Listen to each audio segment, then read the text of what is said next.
Na noite do meu casamento, ouvi meu marido dizer ao pai dele enquanto me olhavam: "Ela vai ser a nossa diversão agora." Por 30 anos, fui prisioneira numa fazenda onde os homens mais respeitados da cidade escondiam sua verdadeira natureza. Olá, meus queridos e minhas queridas que estão aí do outro lado da telinha. Que bênção poder conversar com vocês hoje. Me chamo Dulcineia Florentina dos Santos e tenho 79 anos bem vividos. Nasci numa cidadezinha do interior de Minas, mas hoje vivo aqui em Diamantina, no coração das Gerais, onde encontrei meu cantinho de paz depois de tanto sofrimento. Sabe o que eu gosto de fazer nas minhas tardinhas? Pintar quadros. Sim, essa velhinha aqui descobriu que tem jeito com as tintas depois dos 70 anos. Quem diria, não é mesmo? Comecei depois que minha neta Luísa me deu um conjunto de tintas no meu aniversário, falando que eu precisava de um passatempo. No começo, achei que não ia dar em nada, mas olha, hoje minhas pinturas já enfeitam a casa dos meus filhos e até vendemos algumas na feirinha aqui da cidade. Estou agora no meu quartinho dos fundos, que transformei em ateliê. É pequeno, mas cheio de luz, com uma janelinha que dá para o quintal onde tenho minhas roseiras. Na parede, pendurei alguns dos meus quadros, a maioria de paisagens das montanhas daqui de Diamantina. No canto tem uma mesinha com um rádio velho que fica tocando modas de viola enquanto eu pinto. O cheirinho de tinta se mistura com o do café que sempre deixo prontinho numa garrafa térmica, porque pintar me dá uma sede danada. Antes de continuar contando minha história, queria pedir um favor a vocês. Se esse vídeo estiver te tocando o coração, aperta esse botãozinho de gostei e se inscreve no canal. Isso ajuda essa vovó aqui a continuar compartilhando suas histórias e talvez ajudando outras pessoas que passam pelo que eu passei. E vocês, meus queridos que estão me assistindo agora, me contem aqui nos comentários de qual cidadezinha vocês estão me assistindo e em que horinha do dia encontraram esse vídeo. Será que foi cedinho com o café, depois do almoço, ou já de noitinha enrolados na cobertinha? Eu sempre leio todos os comentários e fico tão feliz em saber de onde vocês são e quando tiram um tempinho do dia para ouvir as histórias dessa vovó aqui. Me conta, viu? Vamos criar uma corrente de carinho. Hoje eu quero compartilhar com vocês uma história que guardei por muitos anos, trancada a 7 chaves no fundo do meu coração. Uma história sobre aparências que enganam e sobre como as famílias mais respeitadas podem esconder segredos terríveis. Mas também é uma história de força, meus queridos. De uma moça simples que aprendeu que, às vezes, a vingança pode ser uma forma de justiça quando o mundo fecha os olhos para o seu sofrimento. Não foi fácil viver o que vivi. Nem está sendo fácil contar. Mas acho que chegou a hora de deixar essa história sair, porque talvez possa ajudar alguma mulher que esteja passando por algo parecido.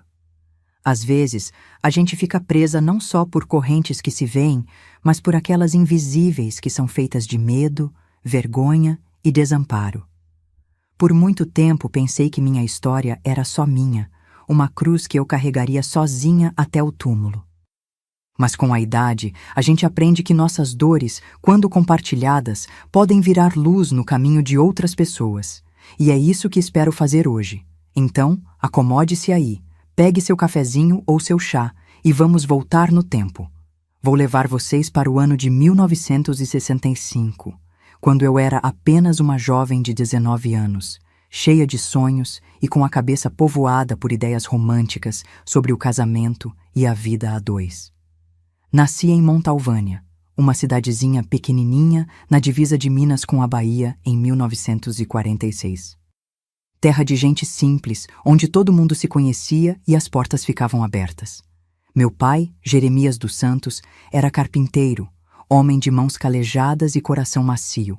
Minha mãe, Teresa, era costureira, das boas, costurava para todas as famílias importantes da região. Era uma mulher forte, dessas que acorda com o primeiro canto do galo e só descansa quando a lua já vai alta no céu. Éramos 6 irmãos. Eu era a do meio, com 2 irmãs mais velhas, Clarice e Josefa, e 3 irmãos mais novos, Benedito, Joaquim e Alvina, a caçulinha. Nossa casa era simples, de chão batido e telhado de barro. Tinha 3 cômodos, A sala, que também era cozinha, com um fogão a lenha que ficava aceso o dia todo. Um quarto grande onde meus pais dormiam com Alvina, que era bebê ainda, e outro quarto onde nós 5 dormíamos, as meninas numa esteira, os meninos em outra. O quintal era a parte mais rica da nossa casa. Meu pai tinha plantado de tudo um pouco: pés de manga, jabuticaba, goiaba, laranja. Tínhamos também uma horta que minha mãe cuidava com todo carinho. Era de lá que vinha quase tudo que comíamos. Aprendi desde cedo a mexer na terra, a saber quando uma planta precisa de mais água ou quando está pedindo por sol. Nossa vida era simples, mas cheia de pequenas alegrias. De manhã, a gente acordava com o cheirinho do café que a mãe já tinha posto no fogo. Tomávamos café com broa de fubá, às vezes com um pedacinho de queijo quando a vida estava mais folgada. Depois, cada um ia para suas obrigações. Os mais velhos iam para a escolinha municipal, que ficava a uns 40 minutos de caminhada. Eu e meus irmãos mais novos ficávamos ajudando em casa. Minha tarefa preferida era cuidar das galinhas. Tínhamos um galinheiro pequeno, mas sempre cheio. Eu dava milho para elas, recolhia os ovos com todo cuidado. Gostava de conversar com as galinhas, contar meus segredos para elas. Minha mãe achava graça. Essa menina, em vez de arrumar amigas, fica de prosa com as galinhas. Mas é que eu era tímida demais. Tinha dificuldade de falar com as outras crianças. À tarde, quando o sol já estava mais fraco, a gente podia brincar um pouco. Brincávamos de roda, de pique-esconde, de fazer bonecas de pano. Minha irmã Clarice, que era a mais velha e a mais esperta, inventava as melhores brincadeiras. Tinha um córrego perto de casa e às vezes a gente ia até lá para pescar lambaris com peneiras feitas de taquara. Eram dias simples, de pés descalços e risadas soltas ao vento. Nos domingos, íamos todos arrumados para a igrejinha de São Benedito. Meu pai e meus irmãos de calça e camisa engomada, eu, minhas irmãs e minha mãe de vestidos que ela mesma costurava. Depois da missa, tinha sempre um almoço caprichado: galinha com quiabo, angu, couve refogada na banha. Era o dia que a gente comia melhor na semana. Naquele tempo, em Montalvânia, tínhamos a família Mendonça, donos de quase tudo na região. Tinham fazendas de gado, plantações de café, a única loja de secos e molhados e até mesmo o único posto de gasolina da cidade. O velho Mendonça, seu Agenor, era como um rei na nossa cidadezinha. Quando passava a cavalo pela rua principal, todo mundo parava para cumprimentá-lo.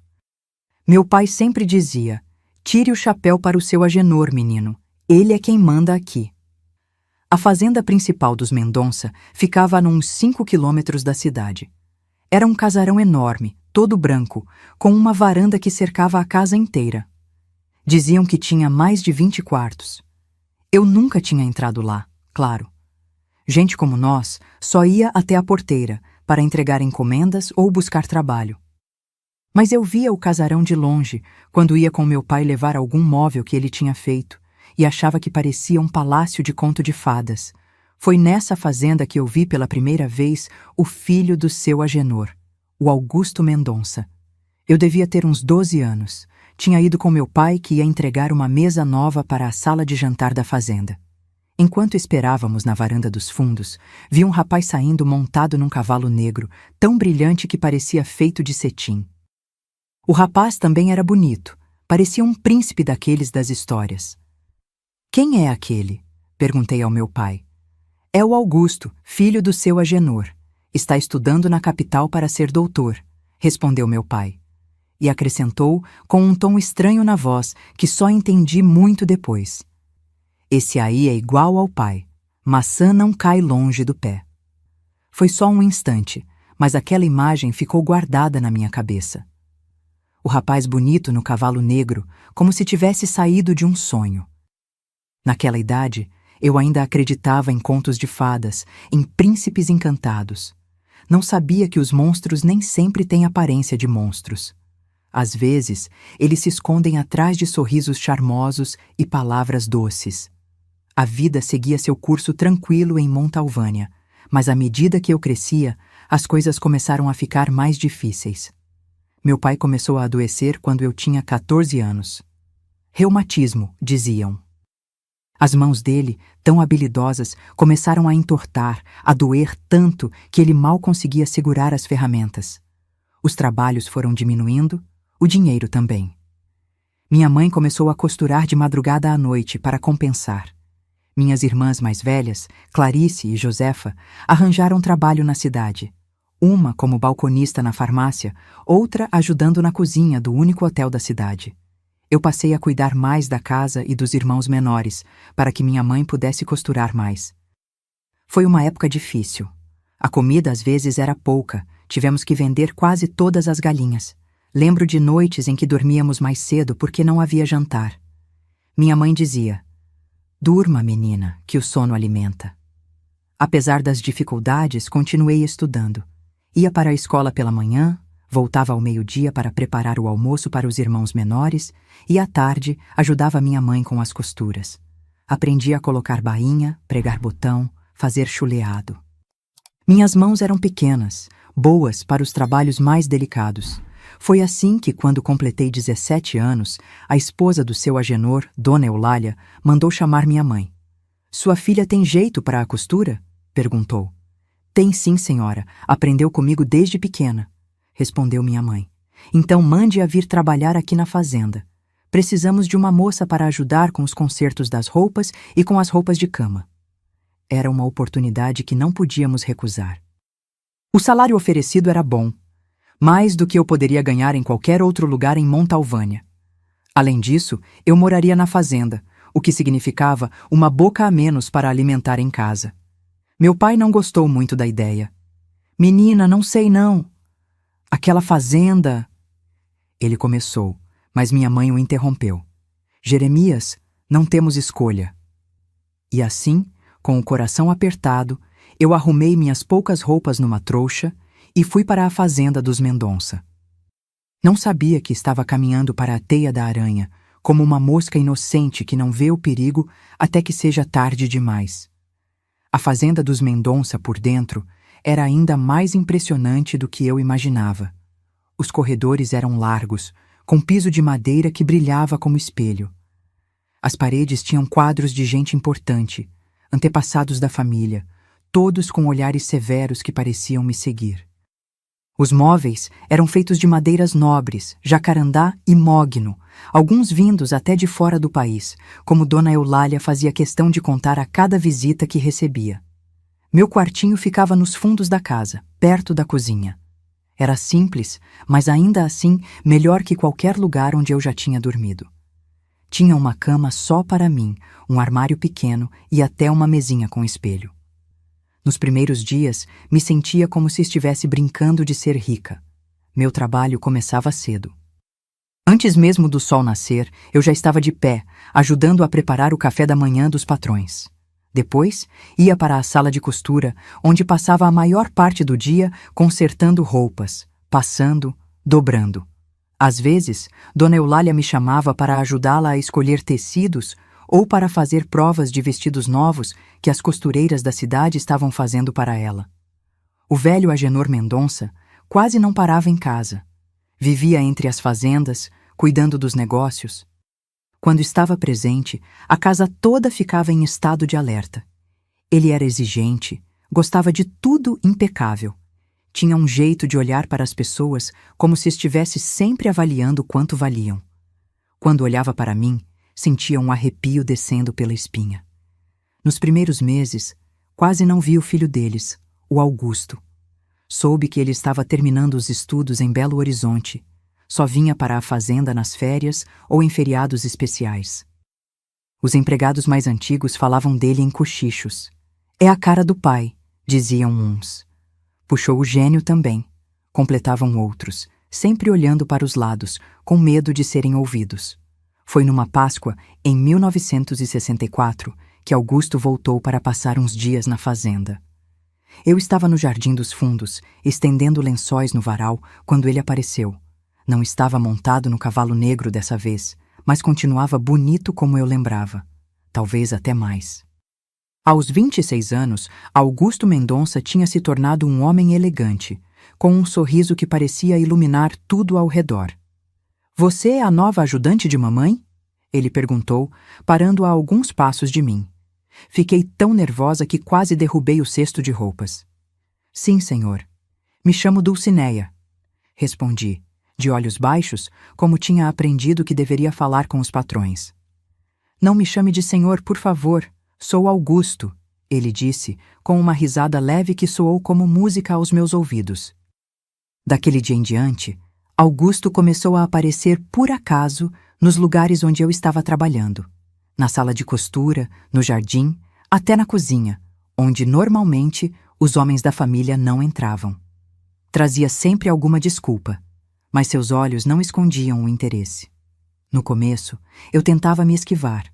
Sabia que uma moça como eu não deveria sequer sonhar com o filho do patrão.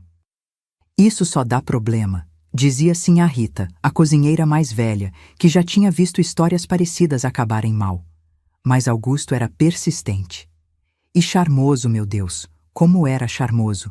Sabia dizer as palavras certas, fazer elogios que me deixavam corada. Trazia pequenos presentes, uma fita de cabelo, um livro de poesias, uma flor colhida no jardim. "Uma beleza como a sua não deveria ficar escondida nesta fazenda", ele dizia. E eu, inocente, acreditava em cada palavra. Com o tempo, as conversas rápidas nos cantos da casa evoluíram para encontros secretos no jardim, depois que todos iam dormir. Sentávamos no banco de pedra, sob as estrelas, e Augusto falava sobre os lugares que tinha conhecido, os planos para o futuro, como queria modernizar os negócios da família. Falava também de nós, de como tinha se encantado por mim desde a primeira vez que me viu. "Você é diferente das outras, Dulcineia.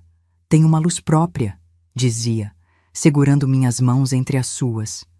Foi numa dessas noites, com o perfume das damas da noite embriagando o ar, que ele me beijou pela primeira vez. Meu primeiro beijo. Senti como se o mundo inteiro tivesse parado de girar por um instante.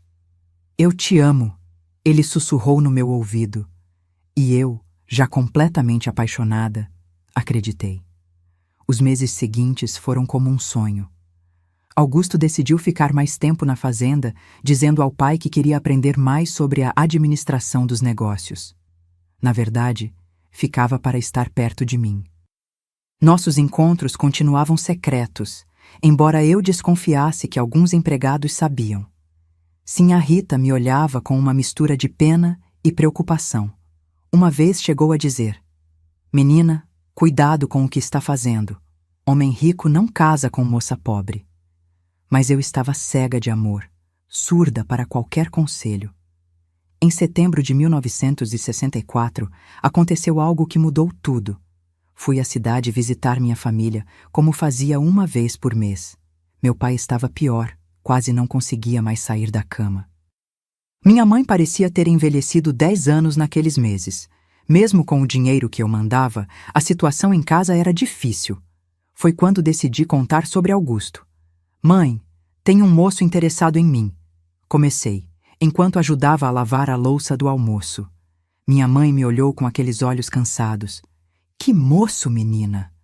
Quando falei que era Augusto Mendonça, ela deixou cair o prato que estava secando. "Santa Mãe de Deus, Dulcineia, isso não pode ser coisa boa. Filho de patrão não namora empregada para casar."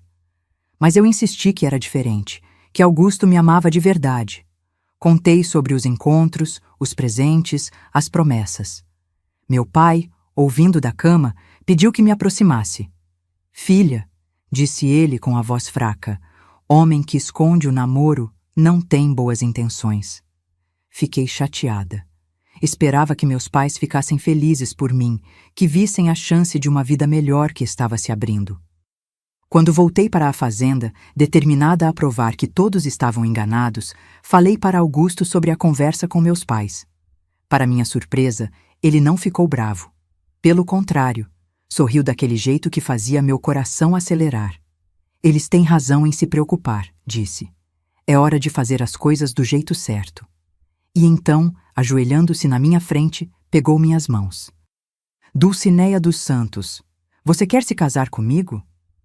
Acho que nunca havia sido tão feliz na vida como naquele momento. As lágrimas escorriam pelo meu rosto enquanto eu dizia sim várias vezes. Augusto me abraçou, me girou no ar, prometeu que teríamos uma vida maravilhosa juntos. Vou falar com meu pai amanhã, garantiu. Ele vai entender. Somos uma família tradicional, respeitamos o matrimônio. No dia seguinte, não vi Augusto pela manhã. Soube pelos outros empregados que ele estava reunido com o pai no escritório desde cedo. As horas se arrastavam enquanto eu tentava me concentrar no trabalho, o coração batendo forte de ansiedade. Foi só no fim da tarde que Augusto apareceu na sala de costura, onde eu estava sozinha terminando um remendo. Está feito, disse, com um sorriso que não chegava aos olhos. Havia algo diferente nele, um brilho estranho no olhar que na hora não soube identificar. Meu pai deu a bênção. Vamos nos casar em dezembro, antes do Natal. Fiquei tão emocionada que não percebi os sinais. A maneira como seu olhar se desviava do meu quando falava dos planos para o casamento. O jeito como seu pai, seu Agenor, passou a me olhar quando nos encontrávamos pela casa. Não mais com desprezo, mas com um interesse que me deixava desconfortável, embora eu não soubesse explicar por quê. As semanas seguintes foram de preparativos. Dona Eulália, surpreendentemente, aceitou bem a notícia. Augusto sempre foi decidido, disse ela, com uma resignação que confundi com aprovação. Ela mesma se encarregou de providenciar meu vestido de noiva, chamando a costureira mais famosa da região. Você vai entrar para a família Mendonça, precisa parecer uma de nós, explicou. Fui liberada de algumas tarefas para poder me dedicar aos preparativos. Aprendi etiqueta com uma professora especial, contratada de Belo Horizonte.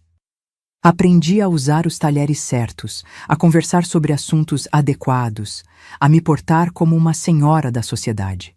Era como se estivessem me moldando, transformando a menina simples de Montalvânia em algo que eu não era. Augusto ficou mais distante nesse período. Sempre ocupado com os negócios, dizia ele. Nossos encontros no jardim se tornaram raros. Quando conseguíamos ficar sozinhos, ele parecia ansioso, apressado, diferente do homem carinhoso que havia me conquistado. Atribuí tudo ao estresse dos preparativos, às pressões da família. Em outubro, consegui uma folga para visitar meus pais e contar as novidades. Minha mãe ouviu tudo em silêncio, um silêncio que dizia mais que 1000 palavras. No fim, só perguntou: Você tem certeza, filha? E eu, tola que era, respondi com toda a convicção: Tenho, mãe. Ele me ama. Foi a última vez que vi meu pai com vida. Ele faleceu 2 semanas depois, sem poder me levar ao altar como sempre sonhou. Seu último conselho para mim foi: confie nos seus instintos, filha. Se algo parecer errado, provavelmente está. O casamento foi marcado para 18 de dezembro de 1965. A igreja de São Francisco, a maior da região, foi toda decorada com flores brancas trazidas especialmente de Belo Horizonte. Parecia um sonho. Todos os fazendeiros e comerciantes importantes foram convidados. A noiva, filha de um simples carpinteiro, entrando na igreja mais bonita que um anjo, no braço do irmão mais velho do noivo, já que meu pai não estava mais entre nós. Se eu pudesse voltar no tempo, teria notado os olhares entre Augusto e seu pai durante a cerimônia. Teria percebido como os dois cochichavam e sorriam de um jeito estranho. Teria prestado atenção às palavras de seu Agenor durante o brinde no almoço de casamento. Bem-vinda à família, Dulcineia. Tenho certeza que você vai se adaptar muito bem aos nossos costumes. Mas eu estava cega pelo brilho do véu de noiva, surda pelos elogios que recebia de todos os lados. Achava que tinha alcançado o sonho de toda moça pobre: casar com o filho do homem mais rico da região, entrar para uma família respeitada, ter uma vida de conforto e prestígio. Não sabia que estava caminhando direto para uma armadilha, que o sorriso de Augusto escondia algo sombrio. Que aquela noite, A noite que deveria ser a mais feliz da minha vida seria o início do meu pesadelo. Após a festa, já noite alta, fomos para a suíte nupcial que havia sido preparada especialmente para nós na fazenda. Era o quarto mais bonito que eu já tinha visto. Uma cama enorme com dossel, cortinas de seda, móveis trabalhados à mão. Sobre a penteadeira, um jarro com rosas brancas perfumava o ambiente. Parecia o cenário perfeito para o início da nossa vida a dois. Augusto me pediu que esperasse um pouco, que logo voltaria. Vou buscar uma surpresa para nós, disse, com aquele sorriso que eu tanto amava. Fiquei ali, sentada na beira da cama, ainda com meu vestido de noiva, o coração acelerado pela mistura de emoção e nervosismo natural de uma noiva em sua primeira noite. Olhei-me no espelho grande que havia num canto do quarto. Quase não reconheci a moça que me olhava de volta. O vestido de renda francesa, o penteado elegante, as joias emprestadas por Dona Eulália. Onde estava a menina simples de Montalvânia? Em seu lugar, via uma senhora Mendonça. Pelo menos, era isso que eu pensava que havia me tornado. Augusto demorou mais do que esperava. Comecei a ficar inquieta. Tirei o véu, os sapatos que apertavam meus pés. Andei pelo quarto, admirando os detalhes, tentando acalmar a ansiedade. Foi quando ouvi passos no corredor. Ajeitei o vestido, passei as mãos pelos cabelos, queria estar bonita para meu marido. A porta se abriu, mas não era só Augusto que entrava. Com ele vinha seu pai, seu Agenor. Senti um aperto no estômago. Por que o sogro estaria ali, num momento tão íntimo? O que foi? Perguntei confusa. Aconteceu alguma coisa? Augusto fechou a porta atrás deles. Seu sorriso agora era diferente. Havia algo frio em seus olhos que nunca tinha notado antes. Está tudo bem, Dulcineia, disse ele, num tom calmo que não combinava com a situação estranha. Meu pai só veio dar as boas-vindas oficiais à família. Seu Agenor se aproximou. Tinha uma taça na mão, me ofereceu. Um brinde à nossa nova aquisição. A palavra me incomodou, mas aceitei a bebida por educação. O líquido desceu quente pela garganta, deixando um rastro de fogo. Nunca tinha bebido algo tão forte.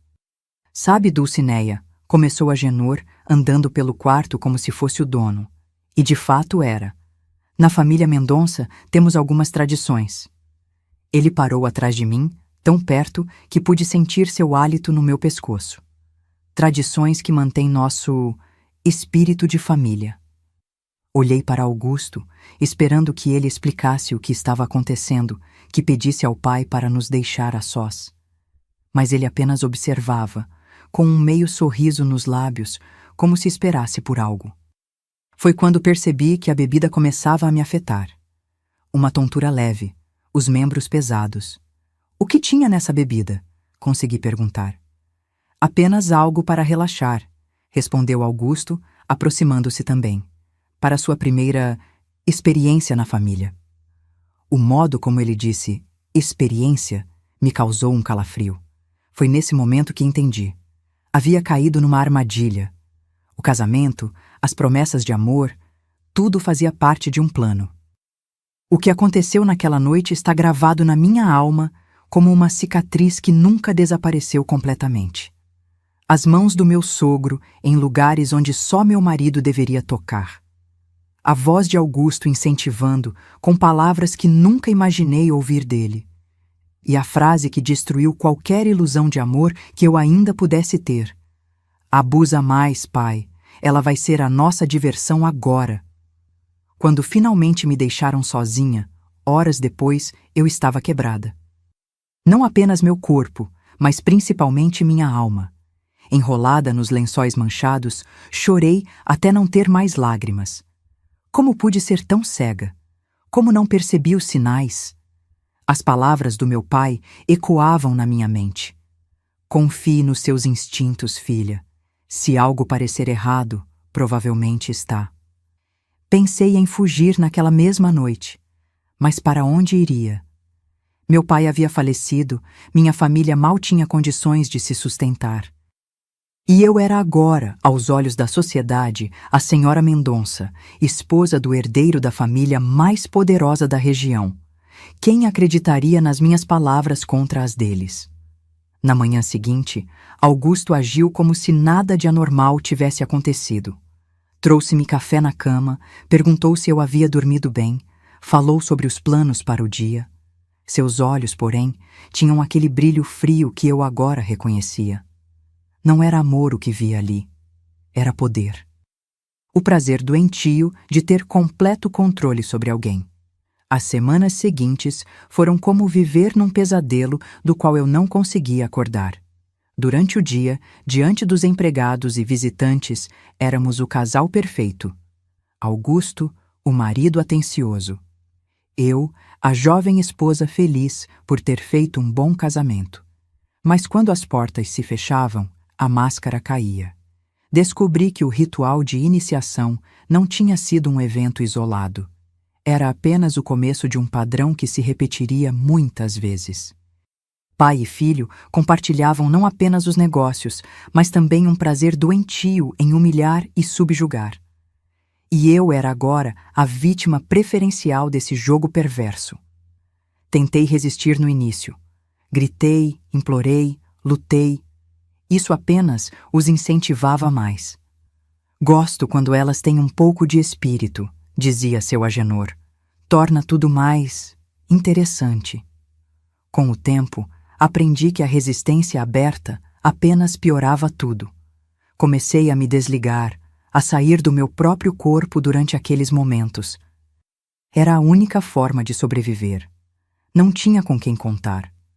Dona Eulália passava a maior parte do tempo em sua ala da casa, medicada com calmantes que a mantinham numa névoa constante.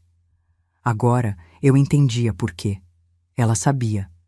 Talvez tivesse passado pelo mesmo, talvez ainda passasse. Os empregados mantinham distância de mim. Alguns por medo, outros por respeito mal direcionado à família Mendonça. Uma vez, cerca de 3 meses após o casamento, consegui escapar até a cidade. Fui à delegacia, tentei falar com o delegado. É sobre a família Mendonça, comecei. Ele me interrompeu antes que pudesse dizer mais. Senhora Mendonça, seu marido ligou avisando que a senhora anda um pouco nervosa. Disse que posso chamar o doutor se a senhora estiver causando problemas. Percebi então que não havia saída. Eles controlavam tudo na região: a política, a polícia, os negócios, as pessoas. Voltei para a fazenda, sabendo que minha prisão não tinha grades visíveis, mas era tão real quanto qualquer cela. Augusto me esperava na varanda, sorrindo como quem já sabia o resultado da minha tentativa.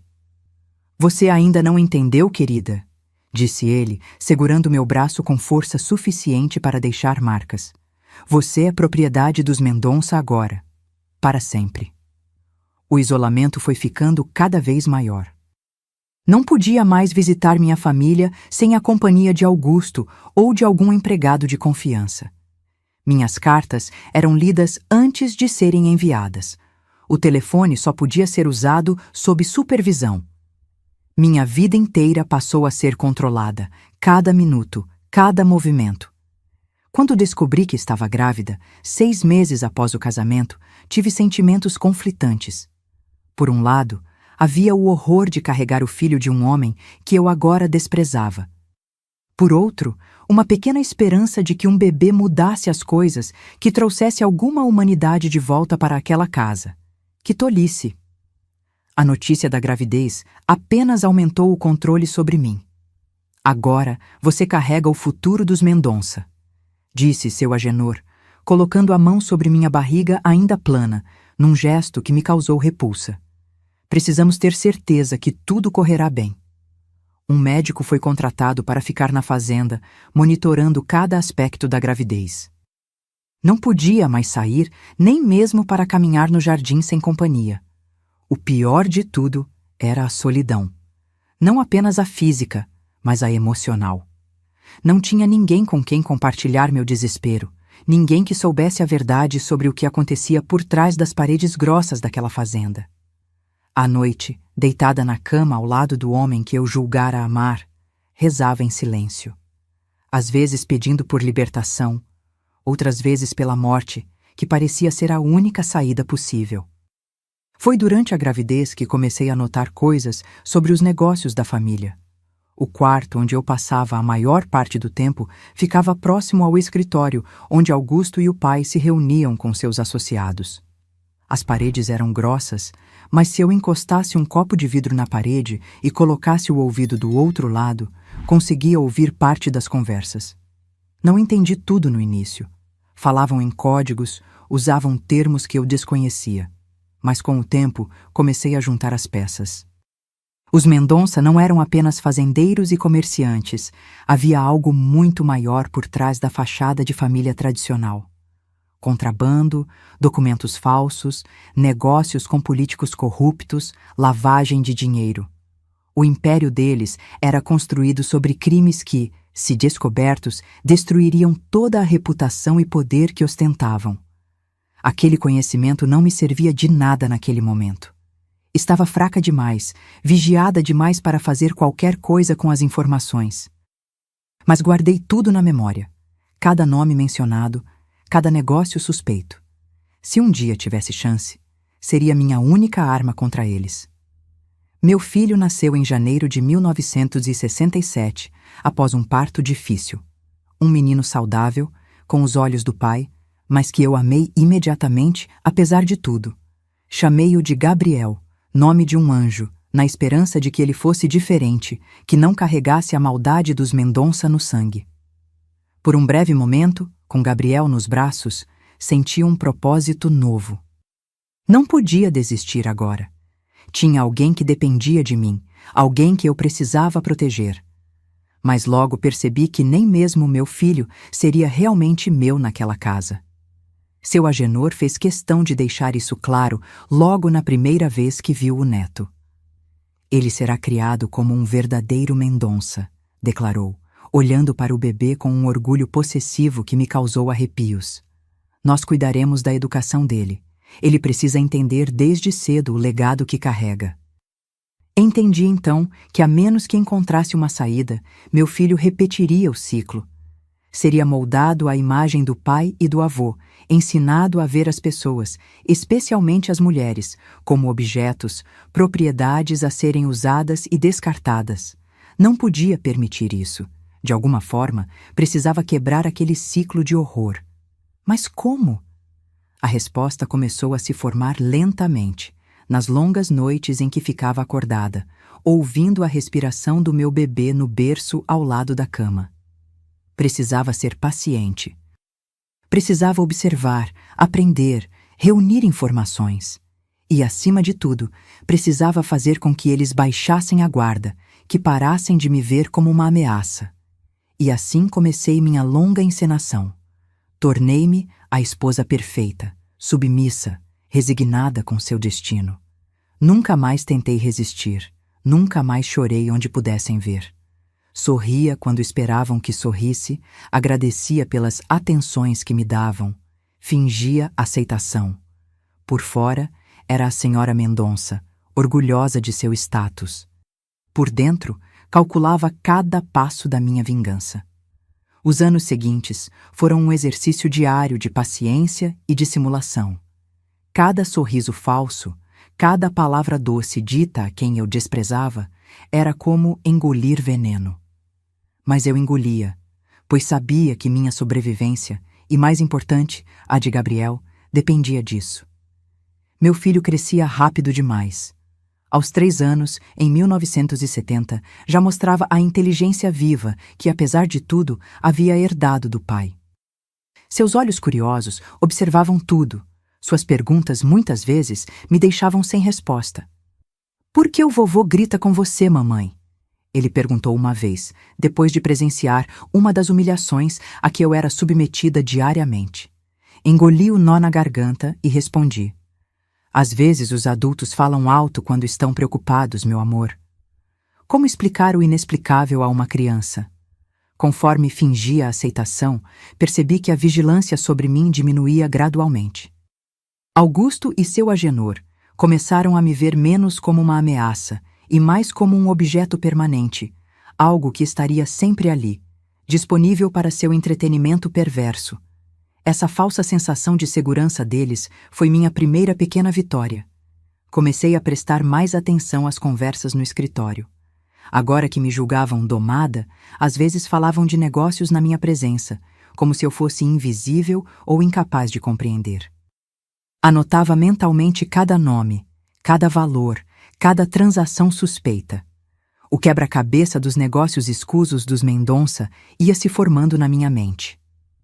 Em 1973, quando Gabriel tinha 6 anos, aconteceu algo que mudou tudo.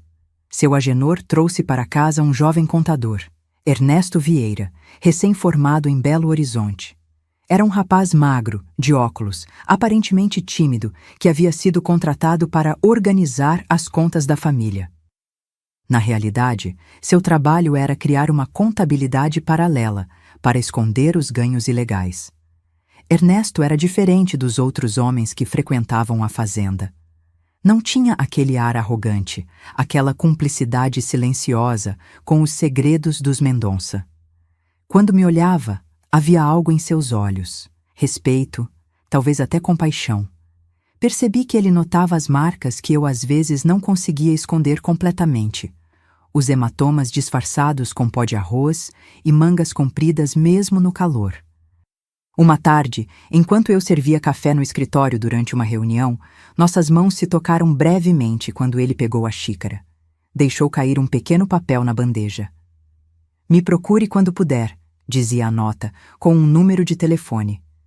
Escondi o papel rapidamente, o coração batendo forte.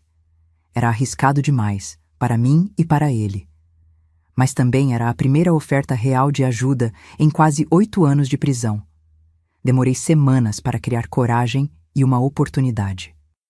Finalmente, numa tarde em que Augusto e o pai haviam viajado para Belo Horizonte e Gabriel estava na escola, usei o telefone da cozinha para ligar para o número. Ernesto atendeu no primeiro toque, como se estivesse esperando. "Não posso falar muito", sussurrei, olhando constantemente para a porta. "Mas preciso saber. Por que quer me ajudar?" "Porque o que acontece naquela fazenda é errado", respondeu ele, a voz baixa, mas firme. "Não sou cego, dona Dulcineia. Vejo como eles tratam a senhora. Ouvi coisas. E há mais.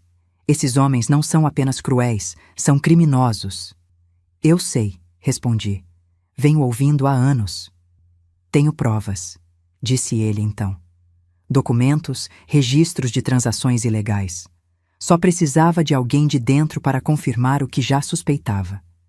Aquele momento foi como uma luz no fim do túnel escuro onde eu vivia há tanto tempo. Havia uma saída. Não seria fácil, seria extremamente perigoso, mas existia. Nas semanas seguintes, criamos um sistema de comunicação. Pequenos bilhetes trocados durante as visitas dele à fazenda. Informações passadas em frases codificadas quando nos encontrávamos na presença de outros. Aos poucos, fomos montando o caso contra os Mendonça. Ele com os documentos financeiros, eu com os detalhes das reuniões, nomes de políticos e autoridades envolvidas, datas de entregas suspeitas. Nosso plano estava avançando, lento mas seguro, quando ocorreu o incidente que se tornou minha gota d'água. Era uma noite quente de março de 1974. Gabriel, então com 7 anos, teve um pesadelo e veio para meu quarto. Augusto e eu dormíamos separados há anos, uma concessão que ele havia feito depois que Gabriel nasceu. Acalmei meu filho, contei uma história, fiquei ao seu lado até que adormecesse novamente. Estava levando-o de volta para seu quarto quando encontramos Agenor no corredor. Ele havia bebido, como era comum nas noites de quinta-feira, quando seus amigos vinham jogar cartas. "Ah, o jovem herdeiro está acordado?"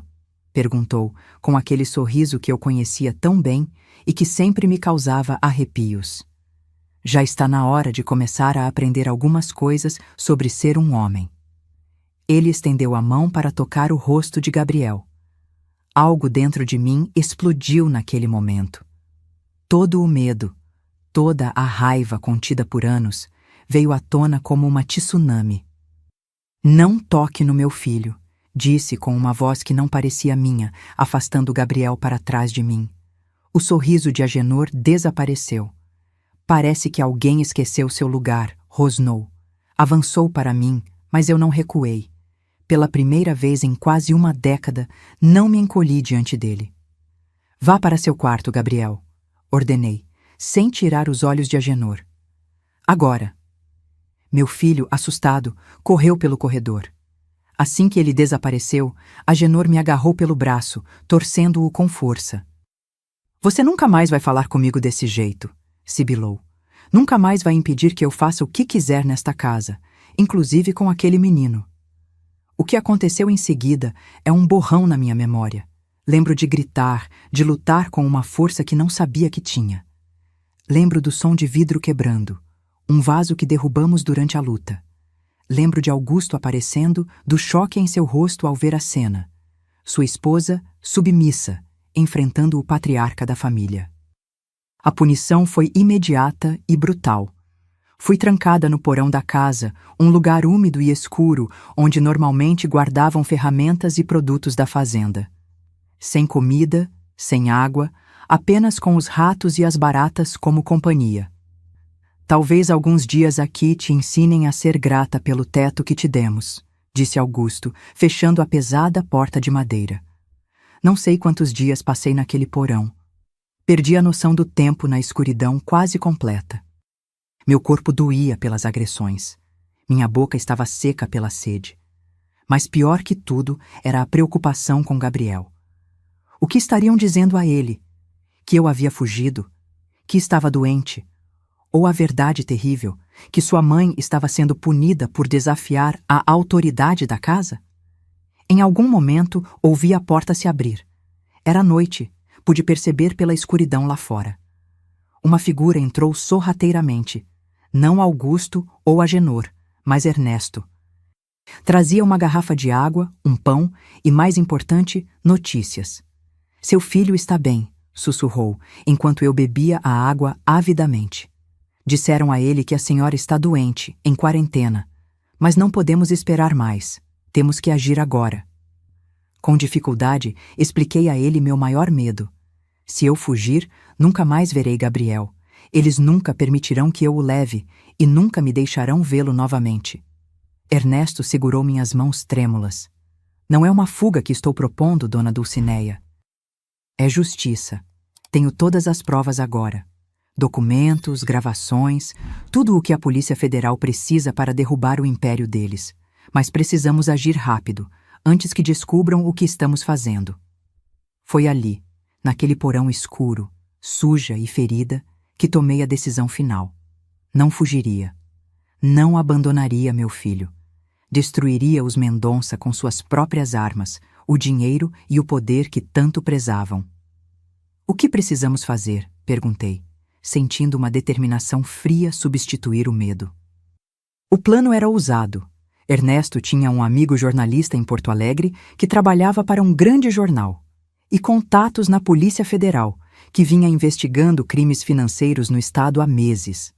Se conseguíssemos entregar as provas a eles, simultaneamente, criaríamos um escândalo grande demais para ser abafado, mesmo com toda a influência dos Mendonça na região.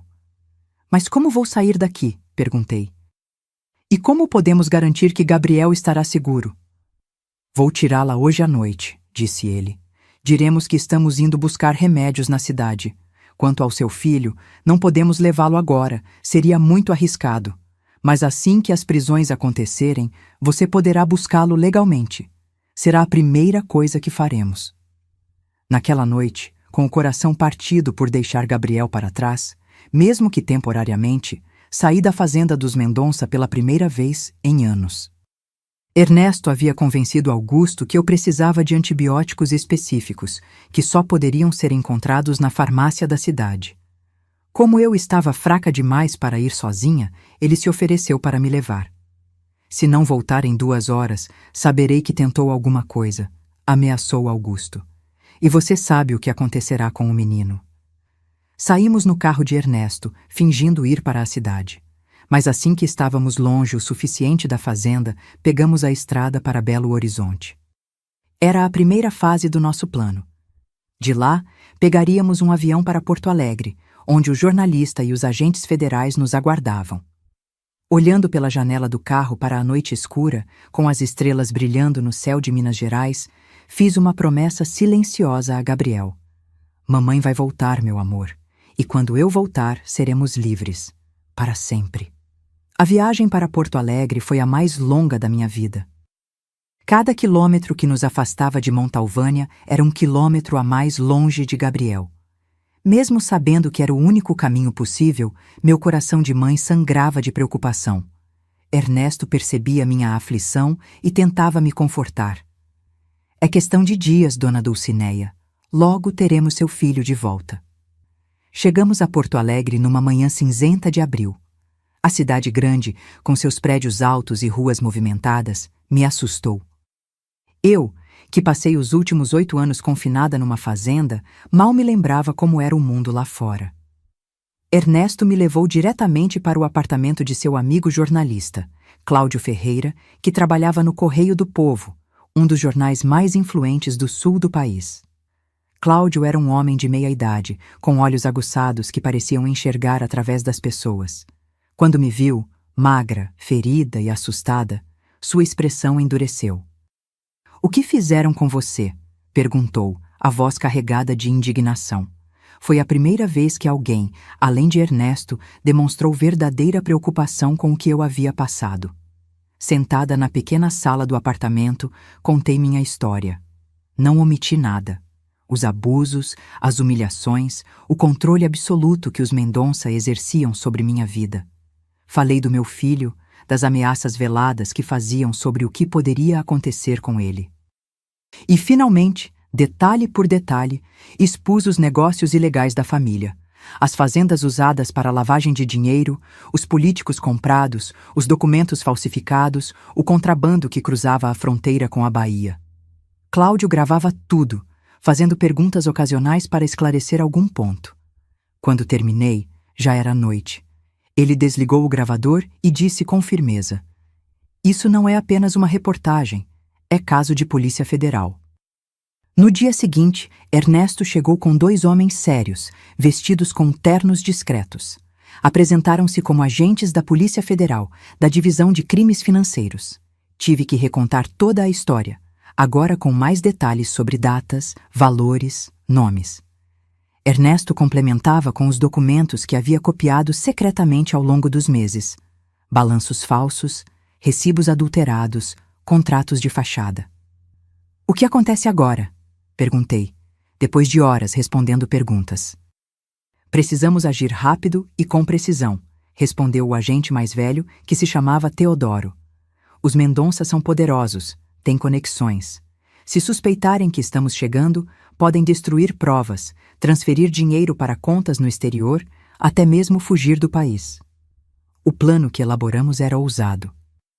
Enquanto a Polícia Federal preparava a operação, recolhendo mais provas e organizando as equipes que fariam as prisões, Cláudio escreveria uma série de reportagens explosivas, prontas para serem publicadas no dia em que a operação fosse deflagrada.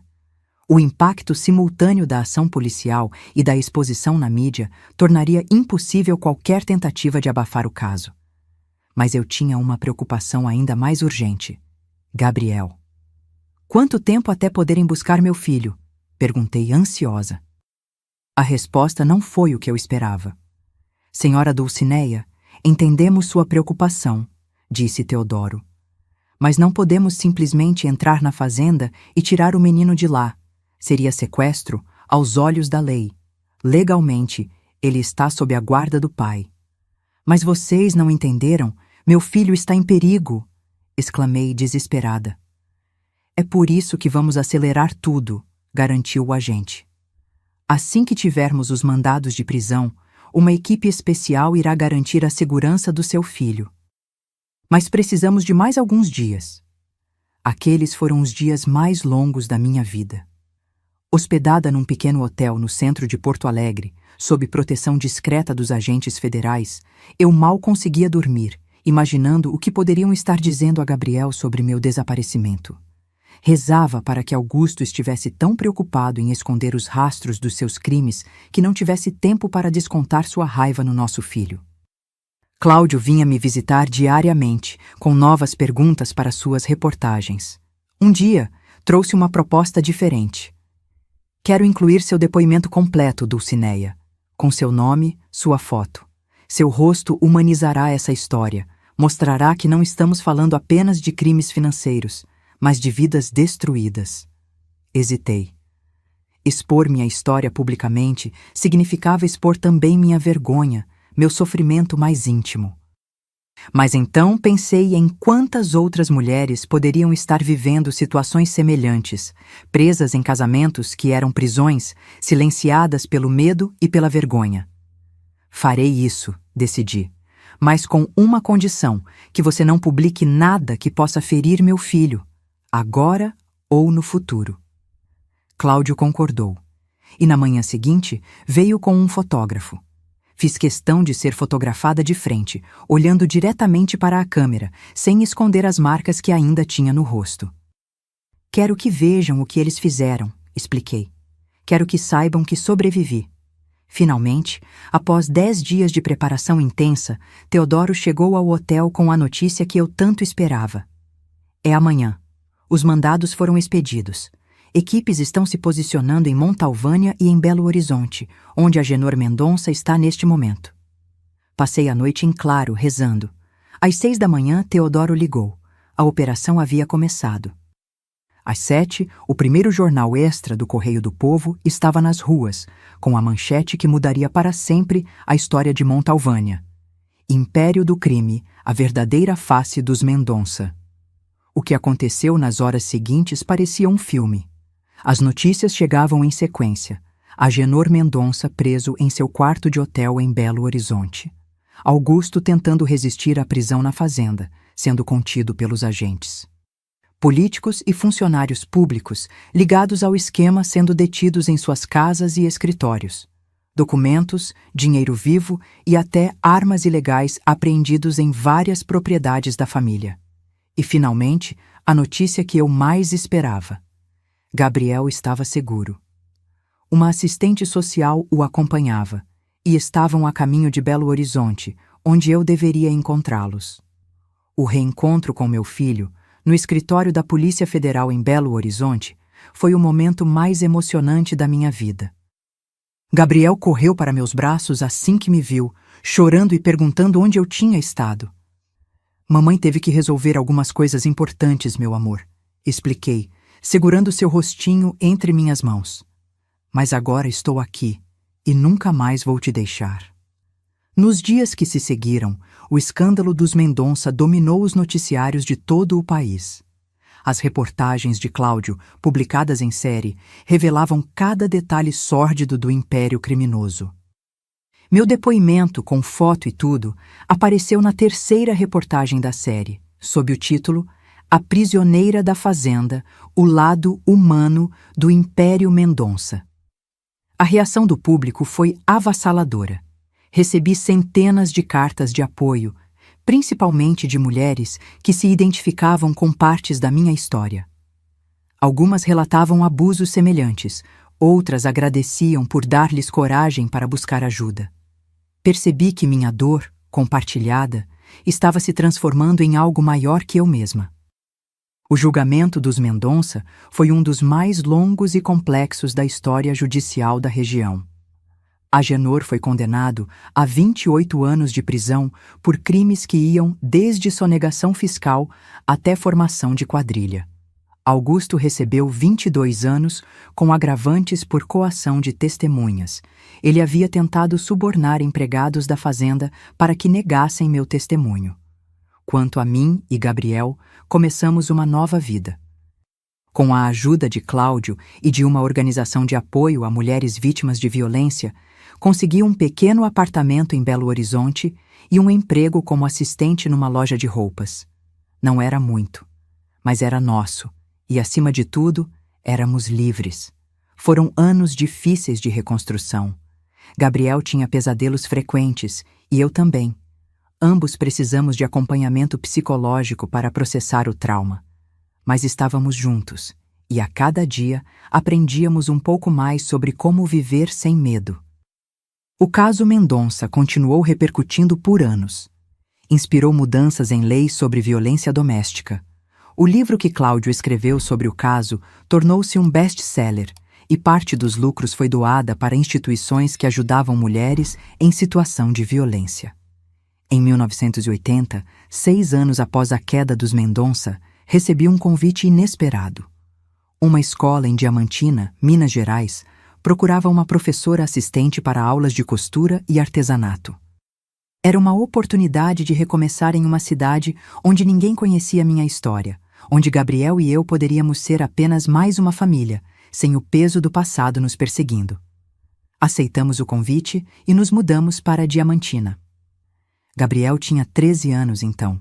Estava crescendo forte e saudável, sem sinais de ter herdado a crueldade do pai. Na nova cidade, encontramos paz.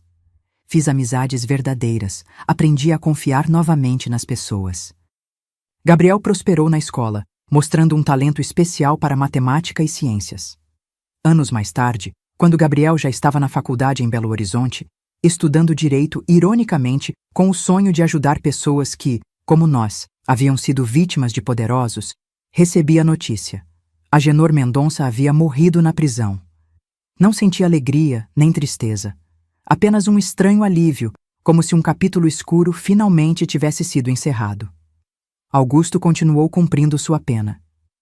Tentou contato algumas vezes, através de cartas. Nunca respondi.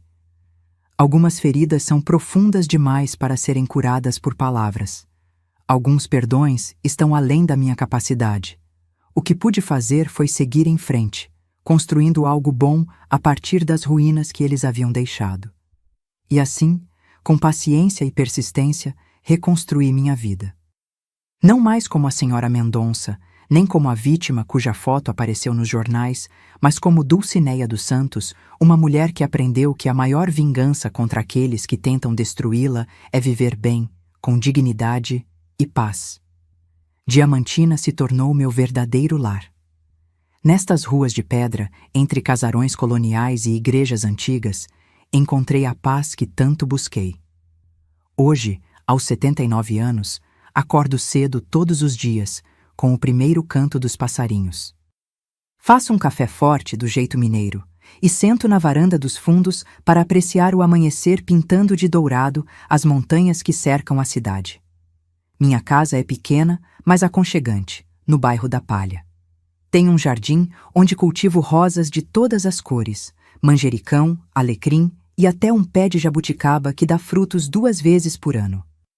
Quando as jabuticabas estão maduras, as crianças da vizinhança vêm pedir para colher, e eu sempre deixo, com a condição de que sentem um pouco para ouvir uma história. Gabriel se formou em Direito e hoje, aos 58 anos, é promotor de justiça. Especializou-se em casos de violência doméstica e tráfico de pessoas. Sei que a escolha da carreira foi influenciada pela nossa história, pela determinação de proteger aqueles que, como nós, foram vítimas de pessoas poderosas. Ele se casou com Raquel, uma professora universitária, e me deram 3 netos maravilhosos: Mateus, de 32 anos, que já é médico, Júlia, de 28, arquiteta, e Lucas, de 25, que seguiu os passos do pai e está terminando direito. Meus netos sabem da nossa história. Gabriel fez questão de contar a eles quando atingiram idade suficiente para entender. Não os detalhes mais sombrios, claro, mas o essencial, que sua avó foi prisioneira de um casamento abusivo e encontrou forças para se libertar e reconstruir a vida. Acho importante que saibam. É parte da história da nossa família e mostra que mesmo nas situações mais desesperadoras, sempre há esperança. Minha rotina diária é tranquila. Pela manhã, cuido do jardim e da casa. 3 vezes por semana, vou à escola municipal onde dei aulas por tantos anos. Embora esteja aposentada há mais de uma década, continuo como voluntária, ensinando artesanato para crianças carentes. Ver o brilho nos olhos delas quando conseguem criar algo com as próprias mãos me enche de alegria. Às tardes, principalmente quando o tempo está bom, Dedico-me à pintura no meu pequeno ateliê improvisado nos fundos da casa. Comecei a pintar tarde na vida, como contei no início. Foi um presente inesperado que a velhice me trouxe. Nunca imaginei que teria esse talento adormecido dentro de mim. Minhas pinturas são simples. Paisagens de diamantina, naturezas mortas, cenas do cotidiano, mas cada uma carrega um pedacinho da minha alma. Uma vez por mês, exponho alguns quadros na feira de artesanato da cidade. Não é pelo dinheiro, embora seja uma ajudinha bem-vinda para complementar a aposentadoria. É mais pela alegria de ver algo que criei sendo apreciado, levado para outras casas, tornando-se parte da vida de outras pessoas. Tenho bons amigos aqui. Dona Iracema, minha vizinha de 82 anos, vem tomar café comigo quase todas as manhãs. Trocamos receitas, fofocamos um pouco sobre os acontecimentos da cidade, rimos de nossas dores nas juntas. O padre Simão, da igreja de São Francisco, sempre para uma conversa quando passo em frente à igreja. E há a turma do crochê que se reúne às quintas-feiras na casa de Dona Zilda. 6 senhoras, todas com histórias de vida tão ricas quanto as rendas que produzimos juntas. Sou grata por ter encontrado essa comunidade que me acolheu. Quando chegamos aqui, Gabriel e eu éramos apenas uma mãe solteira e seu filho adolescente. Ninguém sabia do nosso passado, ninguém fazia perguntas incômodas. Fomos aceitos pelo que éramos, não pelo que havíamos passado. Nem tudo são flores, claro. A idade traz seus desafios. A artrite, às vezes, dificulta segurar os pincéis. Os óculos ficam cada vez mais grossos. Há dias em que as lembranças do passado voltam como fantasmas, trazendo noites de insônia. Mas aprendi a conviver com isso, a aceitar que as cicatrizes fazem parte de quem sou. Augusto morreu há 5 anos, na prisão, como o pai. Gabriel me contou a notícia sem rodeios. Mamãe, ele se foi. Fiquei em silêncio por um longo tempo, deixando aquela informação encontrar seu lugar dentro de mim. Não fui ao enterro. Não senti necessidade. O Augusto que conheci, o jovem por quem me apaixonei, havia morrido para mim há muito tempo, naquela noite de núpcias, quando a máscara caiu. Às vezes, olhando para meu filho, vejo traços físicos que lembram o pai. O formato do queixo, o jeito de franzir a testa quando está concentrado. Mas a semelhança para por aí. Em tudo o que importa, caráter, compaixão, respeito pelos outros, Gabriel é o oposto do que Augusto foi. É a prova viva de que podemos superar as sombras do passado, de que não estamos condenados a repetir os erros de nossos ancestrais. Quando olho para trás, para aquela jovem ingênua que fui, sinto uma mistura de compaixão e admiração. Compaixão pela inocência perdida, pelo sofrimento que ela ainda não imaginava que viria. Admiração pela força que não sabia que tinha, pela coragem que encontrou nas horas mais escuras. Se pudesse voltar no tempo e falar com ela, diria que vale a pena continuar lutando. Que a escuridão não dura para sempre. Que um dia ela estaria aqui, em Diamantina, com cabelos brancos e mãos enrugadas, pintando o pôr do sol nas montanhas e sentindo uma paz que parecia impossível naqueles dias terríveis na fazenda dos Mendonça. A vida me ensinou que a verdadeira liberdade não está apenas em escapar das correntes físicas, mas em libertar o espírito do peso do ódio e do medo.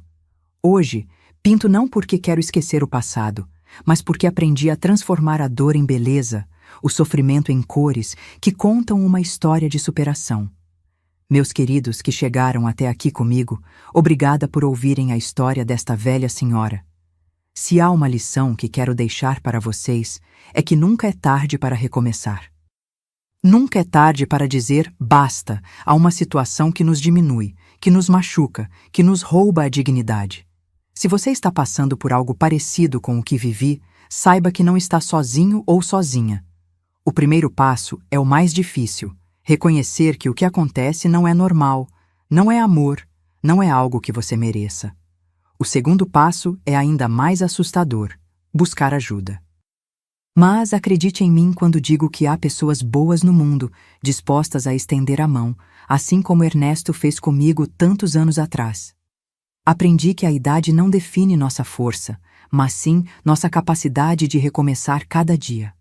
Quando penso na minha jornada, vejo que minhas rugas são mapas de sobrevivência. Cada uma conta uma história de dor superada. Nos momentos mais sombrios da minha vida, descobri que até na escuridão mais profunda, nossa luz interior nunca se apaga. A vida me ensinou que somos mais fortes do que imaginamos, especialmente quando pensamos que não aguentamos mais. Quando estava naquele porão, fraca e ferida, pensei que fosse o fim. Mas não era. Era apenas o começo de uma nova jornada. Minha história não é sobre o que fizeram comigo, mas sobre como escolhi responder. Poderia ter me afogado no ódio, na amargura. Em vez disso, escolhi viver. Escolhi criar um filho com amor, construir uma comunidade, encontrar beleza nas pequenas coisas, como as cores que agora misturo em minhas telas. Em cada país, em cada cultura, há mulheres e homens vivendo situações de abuso, presos em relacionamentos que são verdadeiras prisões. Se você conhece alguém assim, seja a mão amiga que essa pessoa precisa. Às vezes, tudo o que alguém precisa para encontrar coragem é saber que não está sozinho, que alguém acredita nela. Busque informações sobre organizações de apoio na sua região. Há pessoas dedicadas a ajudar vítimas de violência doméstica em todo o mundo. A dignidade e o respeito são valores universais, direitos que pertencem a cada ser humano, não importa onde esteja. O tempo não cura todas as feridas, mas nos ensina a viver com elas e ainda assim sorrir. Aprendi que a verdadeira fortaleza não está em nunca cair, mas em levantar todas as vezes. E é isso que desejo para você, meu querido ou minha querida, força para se levantar, uma vez mais, sempre que a vida te derrubar. E antes de me despedir, queria fazer um pedido especial. Se esta história tocou seu coração, se alguma parte da minha jornada ressoou com você, por favor, aperte o botão de gostei e se inscreva no canal. Sua inscrição ajuda a espalhar estas histórias de superação para mais pessoas que possam estar precisando ouvir que há esperança, que há saída, que há vida além do abuso. Deixe nos comentários a palavra recomeço, para que eu saiba que você chegou até o fim desta história comigo. Faça isso agora. Não espere nem mais um minuto. Cada inscrição, cada comentário é como um abraço que recebo de vocês. É a certeza de que minha história não foi em vão, que pode ajudar alguém a encontrar seu próprio caminho para a liberdade. Que Deus abençoe cada um de vocês, meus queridos. Da vovó Dulcineia, com todo o carinho do mundo.